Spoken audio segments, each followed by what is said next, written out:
Are you running your day or is your day running you? How do some people seem to get things done and look like they're in full control of their lives, even now in the midst of chaos? It is possible, and you can do this too. But let's clarify our priorities, our agenda, and how we can use those to accomplish our goals. Welcome to the Andy Jacks Podcast, a reflection on education, leadership, and life. Please consider hitting that like button, sharing with others, and letting me know what you think. This episode, like so many of the episodes I record, is really part therapy, part sharing, reflecting. Hopefully that this will help you as much as it does me. I think that we all can be better people. We just have to think about what's happening in our lives so we can reflect and change and improve things. And we all need to improve. And so it's not a bad thing if you're looking at that in your own life, but that's something we all need to do. And, you know, these episodes are very much for me timely. It's kind of what I'm going through in my life, and maybe other people are too. Right now in the midst of COVID and dealing with the recovery from that and next steps, as well as just, you know, the sort of everyday grind of life. I don't really do a lot of just straight interviews on this podcast. This is going to be something that's just organic. And if you want to talk with me about any of these subjects or anything that really interests you, let me know. We can have a great conversation, maybe record that for an episode. And I appreciate those that are already reaching out to me about that. So let's talk today about that sort of sense of balance and priorities and agenda, and how we make sure that we're accomplishing things in our life despite all this craziness. You know, when I think about this, I think about a little bit I love thinking about metaphors and sort of analogies. In this case, have you ever balanced a broom on the tip of your finger? Like balance a broom. There used to be a game of this. Maybe this is like dating me. Maybe this is like old school. Nowadays, people have all these video games. But have you ever done that? You probably have, where it's like you turn the broom upside down, and then you hold it with one tip of your finger at the very bottom. You just like to balance it, and probably about shoulder height or waist height or something like that. And it's pretty difficult actually, because the top of the broom, obviously when it's upside down, is weighted and unbalanced itself, and it's sort of heavier at the top than it is on the bottom when it's upside down. And so when you hold it and you try to balance it, it's so difficult to keep that thing straight. And what really happens most of the time is it goes off to the left, goes off to the right. And if you watch somebody do this, you can see them like walking forward, walking backwards, walking left, leaning right. And it's so difficult to balance that. And typically people balance after like 2 seconds and it falls over. And it takes a lot of practice to balance it, because you really have to think about what you want to accomplish, how you're going to do it, and then really focus on balancing that one thing at that one time. I think life is so much like balancing that broom. It's so difficult to keep up there. It's almost impossible. And if we do get some balance, it's sort of fleeting. It happens for a second. But we can help ourselves staying focused so that we're more likely to balance that broom on a regular basis. So how do we take back control? You know, how do we run our day instead of our day running us? And lately, that's what I felt. I felt like my day is running me. I'm not in control with it. And I got to get better about being on an agenda that is really clearly defining what I want to accomplish for that day, so that I know I can get some things done. And just the fact that, you know, you have too much on your to-do list anyways to get done, and it makes you feel like a failure when in reality you did maybe get a lot done. Just how do you quantify that and really focus on your goals? All right, so let's talk about how we're going to take back control, make sure we're running our day so that our day is not running us. So here's another story. This is more of a fun story I found online to get us thinking about what we can do. So a man decides to do a puzzle. You ever done puzzles? One time I saw a puzzle that was all one color, no picture, and thousands of pieces or whatever. I thought that was probably the hardest puzzle. Puzzles could be tough. A man decides to do a puzzle, so he grabs the puzzle and he pours out all the pieces, just all over the table, tries to organize them and put them together. After a while of trying, he gets really frustrated. And so he calls his wife, because, the wives have all the answers for sure. His wife says, "Honey, what's wrong?" The husband says, "I'm trying to do this puzzle and put it together, but I just can't do it." His wife says, "Well, look at the picture on the front and just tell me what it looks like." So the husband says, "Okay, well, the background is blue and there's a tiger on it." His wife says, "Honey, put the Frosted Flakes back in the box." Hope you like that one. I thought that's about right. That's about right for our life, right? We think we're doing one thing, but in reality we're doing another. We think we're making a puzzle, but it's really cereal, right? I feel like that's a great analogy of what I feel like I'm going through right now. And I feel like life is like a puzzle, right? It's so difficult to put together. It feels overwhelming at times. right? But if we do it right, there's sort of a way, methodical way we can put a puzzle together instead of just sitting there and being overwhelmed by all the pieces, right? You turn them all over. There's a process to it. So you turn them all over. And if you're a puzzle person, then you know you definitely have your own routine. But generally for us, we turn all the pieces over so we can see them. Instead of the back, you see all the front sides. And then you organize all the edges. And then you try to put all the edges together so that you can create some type of boundary, some type of plan. Once you have that, then you look for patterns, maybe certain pictures in the puzzle. You put all this together. And then you just have to really stay sort of focused after that. It's one piece at a time. And sometimes a lot of pieces fall into place quickly and it seems easy at that point. Other times you get stuck and you just can't find a piece. Like it's like I'm looking at the same pieces over and over again and they just don't fit. And then all of a sudden, boom, it just fits. It's like I just looked at that piece 100 times, but now it fits. And sometimes that one piece doesn't work until you put other pieces in first. Have you ever seen that? And again, another analogy of life where something that needs to happen really can't happen until other things happen first to set that up for success later. The trick is, staying on that puzzle, staying focused, not giving up, and then before you know it, you're done. So life is very similar to that. And one of the things I try to think about is how to organize sort of your day that way, like a puzzle. How do you order, your sense of things that are unorderly? In this case, how do you look at your daily agenda, your priorities? Bruce Lee, great quote, said, "The successful warrior is the average man with a laser-like focus." Right? The successful warrior is the average man, in this case, man or woman, with a laser-like focus. So you don't have to be special to be special, right? You could become special by doing things really, really focused and that really meet up with your goals.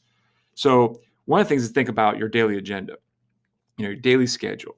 If you don't have a schedule, if you don't have an agenda, if you're not using one, you need to go do that right now. Go right now. In fact, pause, go on Amazon or go somewhere else in Target or go to these stores, Office Depot, go find an agenda book that matches up to the goals you want to accomplish, right? There's different styles of them. There's a million different varieties, sizes. Find one that suits your needs. If you're not using that, you need to do that now. Find one that aligns with what you do for a living or what you want to accomplish. And one of the things I really suggest is combine your work and personal agenda. So many times we have this like work things we want to accomplish and we have these personal things and they sort of compete and they're naturally going to compete. But our day is a certain amount of day and we all have the same amount of time in our day. Really successful people have the same amount of time as really unsuccessful people. It's just how you use that time. And sometimes we don't think of that whole time. We think of just like those work hours.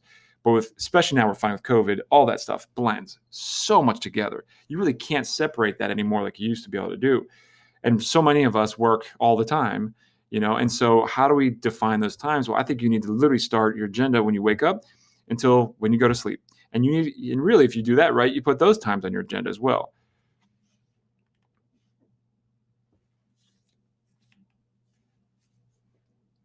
Once you have that agenda listed out, once you have that plan, maybe your notebook, and honestly, what I'm doing right now, if you want to, I wish I could post a picture of this. Maybe I'll post it on the blog. Is I have literally my agenda for the year ran out from last year, and I haven't bought a new one yet because I can't decide the one I want to buy. So what I'm doing right now, and I'm not being a hypocrite. I am doing what I'm telling you to do. I'm just doing it real sort of old school on a pad of paper. I'm taking a pad of paper, writing my schedule down and my tasks, and I'm taking my schedule because I also have like Outlook for work and I see all the schedule on there as well. So I have like multiple places, but you really want to make sure that that's listed out. So let's talk about how we can do that. Let's talk about rocks, pebbles, and sand. And you may have known this analogy already, where if you have a jar and you want to put rocks, pebbles, and sand in there, there's sort of two different ways you could do that with two different results. If you put all the sand in first, and then you put the pebbles in, and then you put the rocks, typically you don't have room for the rocks because that sand builds up and the pebbles go on top of that and the big rocks sort of overflow the top of it. The real way to do that is to do the opposite. You put those big rocks in first, and then you put the pebbles in because the pebbles fall in and then somehow kind of fall into the cracks of those big rocks.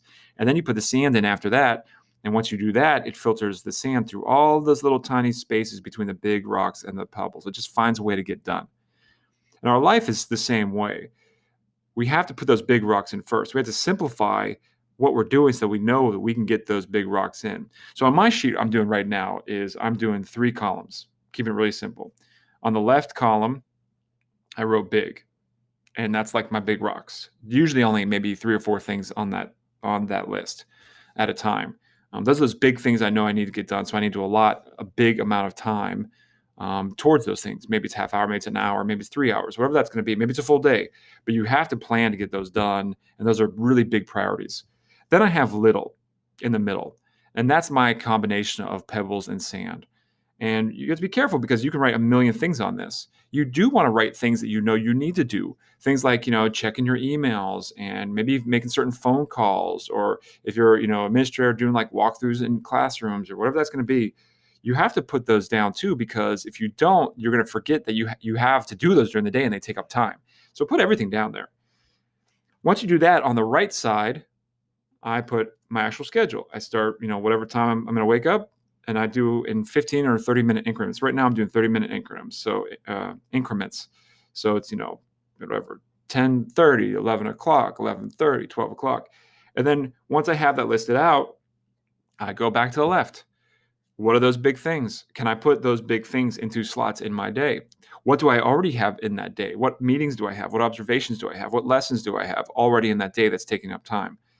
Once I do that, then I make sure I can slot in my big rocks for that day. You may not be able to get all those big rocks into that schedule for that day. You may have to make like a multiple day schedule, like a weekly schedule or something. So I know that big rock number 1 is going to go on Tuesday, and big rock number 2 is going to go on Wednesday, and or maybe next week. But having it in a spot is critical. It does sort of 2 things. One, it ensures that it gets done when you put it on your calendar. Because remember, if it's not on your calendar, you don't care about it. That's the reality. 2, it reduces your stress, because when you put it on someplace, even if you don't get it done that day, you have a slot for it. You have a plan for it. So it reduces that need to feel like I have to get it done right now. So it lets you put it off in a way that's productive and sort of efficient down the road, even if you're not getting it done this second. So again, on my left, I have the big, in the middle, I have the little, and on the right, I have my schedule. And that's been working pretty well for me because it helps me slot out different times. And do you always work that schedule perfectly? No, of course not. And that's that next component of things. If you have that schedule, you need to make sure that you use it and follow it. The benefit of having a schedule like this is that you can see how much you can and cannot get done. It's like these to-do lists that you have of all these different, websites and all these things that ask for to-do lists. It's sort of a trap. You can write a million things down, but you literally can't get them done. So you have to be careful how many things you write down on your to-do list. And some of your things on your to-do list are not as important as others, right? What do you have to do for work? Like today, tomorrow, next week? When is the deadline? When is this thing due? How long is it going to take to get done? You have to think about all those things if you want to sort of backwards plan, just like we do for lessons in the classroom and like standards-based planning. We have to backwards plan. If we know something is due, in 3 weeks, we need to think about how long is that going to take to get done, and then schedule accordingly to make sure that we meet that deadline. And if it's not on your schedule, you don't care enough about it. You have to prioritize that over other things that may not be as important. And then every day, do that same routine. Check your schedule. Either make your daily plan or update your daily plan at the end of the day, like some people do before you go to bed, or at the beginning of the next day, maybe like over breakfast or something. Make sure that you have a plan for that day. And once you have that plan, attack that plan. Run that day so it doesn't run you. Make sure you go after that plan, work that plan, they say, like a beast, like just get after it. Because by the end of the day, you're going to feel so good about yourself that you accomplished your goals. And it's really on you to do that. I love another line here by George Lucas. It says, your focus determines your reality. So you may think that there's all these things chaotic in your lives, but that is sort of how your focus lends itself. If you stay highly focused on making sure you get those big rocks in first, match up with those little rocks, keep it on that schedule, you're going to realize that you are getting things done, and you're going to feel really good about that. And that's your new reality. So stay focused on that plan. Not on social media, not on distractions. Those are temporary moments of interest. They keep your interest and they're sort of fun to do for a second, but in the long run, they make you feel worse because you're not getting the things you really want to get done that are satisfying and meaningful. So if you have to, definitely turn off the notifications for social media, on your phone, your computer, whatever. But also, you may have to turn off the social media apps altogether, uninstall them, take them off your home screen on your phone, or just uninstall them altogether. There's times in my life where I just have to do that. I had to really focus on things that matter. And social media is good and it's great for connecting. There's really benefits to it, but it can be extremely distracting, especially It's like more and more our society becomes we are. I don't know. It's we are our own worst enemy. We're creating things that are purposely taking away from the things we really want to accomplish in our lives, and we can't let others dictate the kind of person we want to be or the kind of schedule we want to have. We have to take control back in our life, even in a time we all feel like we have no control in the future. Right? So when you believe that you can influence your day, you feel better and more confident and more positive. Even if you don't meet every little thing, you know that you're going after something. It's like you're leaning forward into the wind, into the storm. You're leaning forward and taking control back on that forward momentum. And the same is true with the work we do for our kids at school. I always love bringing this back to school to some degree, right? Too many times we have these great ideas and plans, interventions, especially I look at like behavioral interventions, maybe academic, but we get distracted by something new and flashy or something last minute, or we don't follow through with something because, just little things get in the way. Those big rocks that we have planned, they get sidetracked by the sand that's not quite as important. Later on, we see how much that affects student progress. If you look back and you realize that you're trying to do behavioral interventions and, if you really track that and you realize that, okay, yeah, on Tuesday we had a snow delay or something, like a 2-hour delay. Well, that's not your fault. So I got that. But on Wednesday, we didn't meet it because we got sidetracked with a conversation with a colleague. And on Thursday, we got sidetracked by something else. And maybe Friday we did do it. You realize that over time, if you don't stay up with those interventions, then you don't see the progress in our students. This thing that we really want, that's our real priority, that makes us feel meaningful and valued. And like, we just know that that's what we're here to do. So we, again, can be our own worst enemy if we don't really create a plan and attack that plan.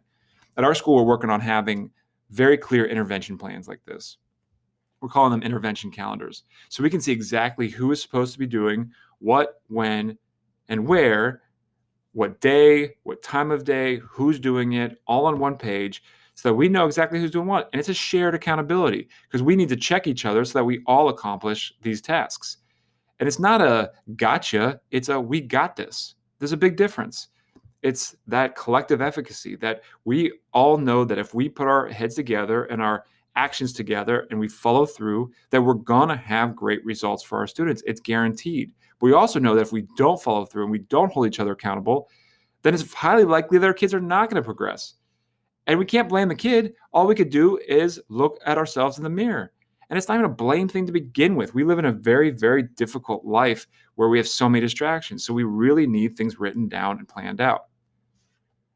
Will Durant said, "We are what we repeatedly do. Therefore, excellence is not a skill, but a habit." If you want to be excellent, think a little bit differently about what excellent means.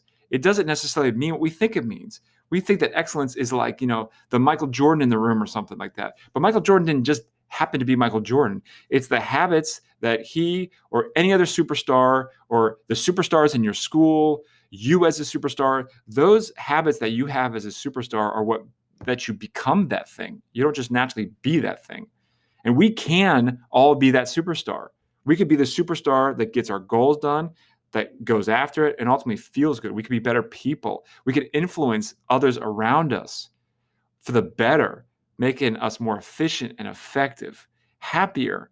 We have to form better habits. When we focus on what really matters in our lives, we can create a plan of action that will set us up for success. If we work that plan and stay on it, we are guaranteed to move in the direction that will take us to our goals. And that helps us feel and actually be in control of our lives. And furthermore, when we showcase that for our students, we can help them see how they can also do the same thing and pull back that internal sense of control, that internal self-efficacy, which then helps them feel in control of their lives, something that's so critical. I wish you the best this week. Consider trying some of these out in your life right now. Do something, do some type of plan, and you're going to adjust your plan. It's okay. Combine home and work agendas to ensure that at least a little bit of balance is in your life. Like balancing that broom on your finger, it's almost impossible to have that perfect balance. So don't beat yourself up if you can't get to that place. Make sure those big items are on your schedule if you want any chance for them to get done. I know you got this. I believe in you. Let's make that happen. That wraps up this episode. Follow me on social media at _AndyJax. Check out my website, andyjax.com, to sign up for my updates and blog posts. And please do me a favor. Can you go follow and rate this podcast so I know that you're connected? Have a great day, everybody. Go get after it.